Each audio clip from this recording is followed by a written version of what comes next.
Hello, this is a recap of American movie called The Last Man on Earth. Please don't forget to subscribe. Let's begin. After a mysterious named virus take out every human being, Philip Miller is the last man on Earth. He has been living alone for the past year and is driving around America to look for more people. He goes to every single state making announcements to empty cities and stealing artifacts and paintings from museums. After the failed mission to find humans, Philip decided to return to his hometown, Tucson. Still, as the last attempt to find someone, he writes "Alive in Tucson" on every billboard he can find. In Tucson, he goes to his shabby apartment and packs up all the necessary stuff before making his way to a gated community in the more lavish part of the city. He chooses the biggest house and declares it his new home. He spends the next few days decorating the house with all the famous paintings, a mat from the White House, a dinosaur skull, Academy Awards, and many more artifacts worth billions of dollars. Every day before going to sleep, Phillips makes sure to apologize to God for masturbating too much and wishes that he sees the face of at least one woman before his death. Thankfully, there are still a plethora of cars that he can use to drive around. He goes to the grocery store in his underwear and breaks in using a gun. In only a year, he has completely forgotten basic decency now that he has no one to impress. He also does everything that was just impulsive so before the virus, like destroying the pile of cans in the store and bringing hundreds of adults' film home. To pass time, he played racquetball with himself, uses lamps and aquariums as bowling pins, and crashes cars into each other. The chaos makes him feel a hint of adrenaline and helps him cope with the loneliness. After about a month, he starts to lose his sense of sanity. Moreover, being alone in his party reminds him of everything he failed to appreciate when life was normal. He misses his mother, his life, and humans in general. The scene cuts to a few months later. The grand mansion Phillips lived in has turned into a dumping site. It is filled with plastic and cans that he never cleans up because there won't be a meaning to it anyway. He hasn't showered in days and has started living like an animal. The house lacks running water and the toilet is covered in plastic bottles. So instead, Philip makes a hole in the spank board and uses the pool as his toilet. He also fills the kids' pool with margaritas and passes on it, while at the same time drinking from it. Then, one day, he goes to the bar and draws faces on balls, assigning them a name and a personality. He talks to them like they are his real friends, just to feel like he isn't lonely. At night, he brings a ball named Grey to a clothing store and hits on a mannequin that he has a crush on. When her arm breaks, Philip loses his mind. He decides that he doesn't want to live anymore and goes to the nearby hill to commit the unthinkable. He wishes farewell to all his ball friends, promising to remember them for eternity. Then he gets inside his car and drives towards the hill at full speed. Suddenly he sees smoke rising far away and stops the car a second before it crashes. Philip can almost not believe his eyes. He immediately follows the smoke and reaches a trail that is clearly inhabited by a person. Then he notices something he had been begging to see for the past year. Someone has left their bra to dry in the sun. Philip smells it and is so overwhelmed that he falls unconscious. When he wakes up, he sees a beautiful girl holding him in her lap.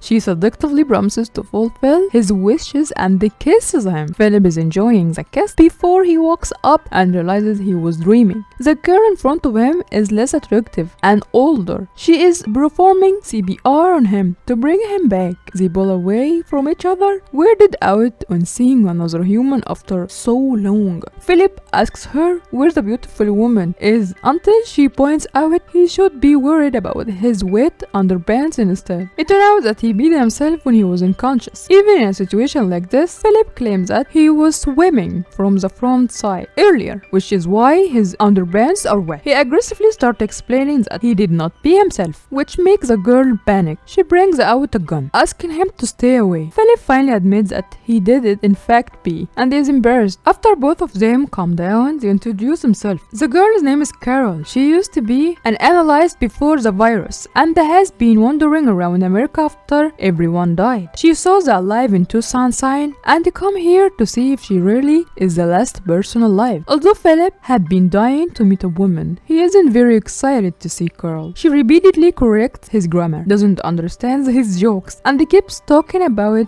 irrelevant things. month. After talking for a while, they decide to drive to the grocery store. On the way, Carol complains about him crossing the stop sign. Despite Philip's arguing that there is no traffic, she remains adamant that they have to follow the rules or else they will start living like an animal. To make her feel better, he stops at the sign and looks to both sides, confirming that no one is crossing the road. Her nagging doesn't stop when they reach the grocery store and Philip parks in the handy spot. They get into their fifth argument of the day, with Philip insisting that imaginary handicapped person has a lot of space to park his car. When Carol still urges him to park somewhere else, he runs the vehicle into the store. Following that, she goes to take a tour of his house and is disgusted by the way he lives. He has two swimming pools, one filled with feces and the other with garbage. Carol also accuses him of stealing the painting, even though he urges they didn't belong to anyone anymore. By the end of the house tour, Philip asks her to go back to her campsite. The next morning, he is woken up by Carol cleaning up his house. She nags him to get gardening and the cleaning supplies from the store because they have to start living like human beings. At night, Philip goes to his pool buddies and complains about Carol, even though he has only known her for a day. He feels like they are a married couple who desperately need to get a divorce. The following morning, things get worse for him as she moves into the house next door. He tries to show her away, but Carol, being Carol, is stubborn. She asked him if he is scared of being seen naked, and as reply, Philip takes off his pants. Carol finally addresses the elephant in the room and brings up the topic of reproduction. She thinks they are the chosen ones who have been given the duty to repopulate the earth again. Philip says that he wouldn't sleep with her even if she was the last woman in earth, which is true in this case. In the next scene, he is in his outdoor toilet. When Carol approaches him, she wants him to find a way to get running water to their house. That way, they can grow tomatoes and other fruits. When he refuses to help, she tries to bribe him with the fresh tomatoes, but he doesn't care. However, when it gets dark, he breaks into her garden and eats all of her vegetables. Carol knocks on his door the next morning and finds him covered in leftover tomatoes. Philip still claims that he isn't the one who stole them. He also notices Carol has hurt her leg while trying to transfer water to her house from a manhole. A few days later, she gives up on trying to live like a decent human. Philip finds her making an outdoor toilet in a fountain, copying his swimming pool toilet. Carol thinks that they might not be the chosen ones, but the forgotten one who have no purpose in life. They are in no way capable of creating an entire human civilization when they cannot even arrange a toilet in their $1 million